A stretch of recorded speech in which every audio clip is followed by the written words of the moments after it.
नन्ही गुलहरी गुल्लू जंगल के इस हिस्से में रहती थी जहाँ दरख्त खूब घने और हरे भरे थे।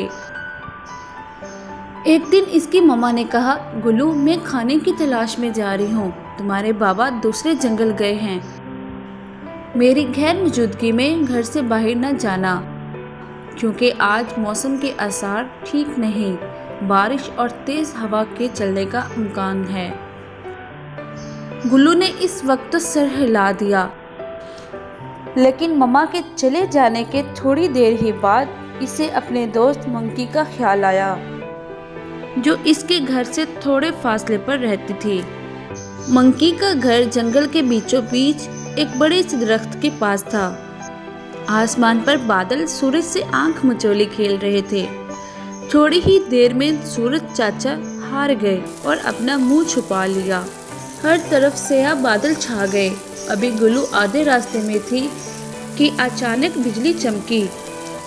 उछलती कूदती गुल्लू डर गई और तेजी से भागने लगी। सामने से खरगोश मियाँ अपने घर की तरफ जाते हुए दिखाई दिए। गुल्लू को भागते देखकर उन्होंने जोर से कहा, इधर कहाँ जा रही हो? चलो वापस अपने घर चली जाओ। तुम्हें किसने कहा था कि इस मौसम में घर से निकलो? जो ही बिजली तेजी से चमकी, गुल्लू ने घबराहट में सामने देखे बगैर छलांग लगा दी और ऊंचे दरख्त से इसका सर टकरा गया। दर्द की एक तेज लहर उठी और इसकी आंखों के सामने अंधेरा छा गया। इसने माथे पर हाथ रखा, जिस पर एक बड़ा सा घुमड़ बन गया था, और हाय हाय करती आगे बढ़ी। खरगोश मियाँ बड़बड़ाए, अंधी हो, नजर नहीं आता? गुल्लू तेजी से दूसरी तरफ मुड़ी तो कांटेदार झाड़ियों में पांव जा पड़ा।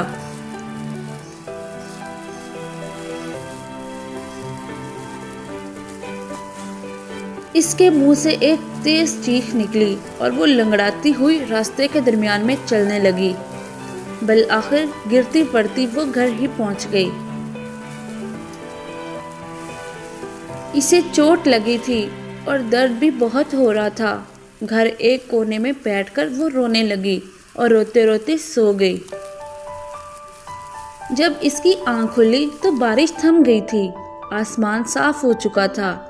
इसने बाहर झांक कर देखा तो मामा वापस आते दिखाई दी। इसे एक बार फिर रोना आ गया।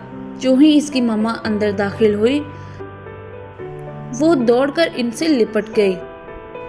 मामा ने इसे मिट्टी और कीचड़ में लथपथ देखा तो परेशान हो गई।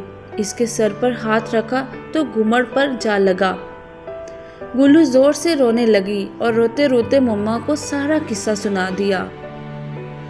मामा ने इसे अपने साथ लगाकर प्यार किया और इसे तसल्ली दी। इसका मुंह हाथ धुलाकर साफ किया और दवा लगाई। सुबह तक गुल्लू ठीक हो चुकी थी और सब कुछ भूल भाल कर फिर से उछल कूद कर रही थी। चंद दिनों के बाद गुल्लू मामा की गैर मौजूदगी में फिर घर से बाहर निकल गई। इसका दिल चाह रहा था वो तालाब के किनारे लगे अखरोट के दरख्त पर जाकर अखरोट खाए और उछलती कूदती छलांगे लगाती दुम लहराती वो जंगल के दूसरे किनारे बने तालाब तक पहुंच गई और अखरोट के दरख्त से नरम नरम अखरोट ढूंढकर खाने लगी। वापसी पर इसने 2 अखरोट हाथ में पकड़ लिए। वो इन्हें छुपाना चाहती थी ताकि कुछ दिन बाद निकालकर खा ले। इक्का दुक्का बादल इकट्ठे हो रहे थे। इसने सर उठाकर आसमान की तरफ देखा तो सूरज मियाँ मुंह छुपाए दिखाई दिए। हाय अल्लाह, आज फिर बारिश होगी, मुझे फौरन घर चले जाना चाहिए, इसने सोचा और दरख्त से नीचे उतरी और अपने घर की तरफ दौड़ने लगी। रास्ते में इसे खुद नजर आई और गुल्लू ने जल्दी जल्दी अखरोट इसमें छुपा दिए और छलांगे लगाती आगे बढ़ने लगी। अभी आधे रास्ते में थी कि बिजली चमकी, पानी टिप टिप बरसने लगा। रास्ते में पत्थर से ठोकर लगी। उफ, इसके मुंह से निकला और पाँव में शदीद दर्द की ठेस उठी। उसी वक़्त से बचने के लिए दरख्त की ओंठ में बैठी बिल्ली की आवाज़ सुनाई दी। डरने की कोई बात नहीं, हिम्मत करो, सामने देखकर कदम बढ़ाओ। गुल्लू ने चौकन्ना होकर भी बिल्ली की तरफ देखा और एतमाद से कदम बढ़ाने लगी। शाबाश नन्ही गुलहरी, शाबाश।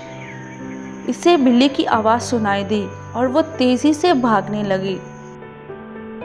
थोड़ी ही देर में वो घर पहुंच गई। अगरचा वो सारी की सारी भीग चुकी थी और इसके पांव से खून बह रहा था, लेकिन दाना दुश्मन की हौसला अफजाई ने इसकी हिम्मत बढ़ा दी। गुल्लू ने मम्मा के आने से पहले अपना जख्म खुद साफ कर लिया। घर पहुंचने की खुशी में वो हर तकलीफ भूल चुकी थी।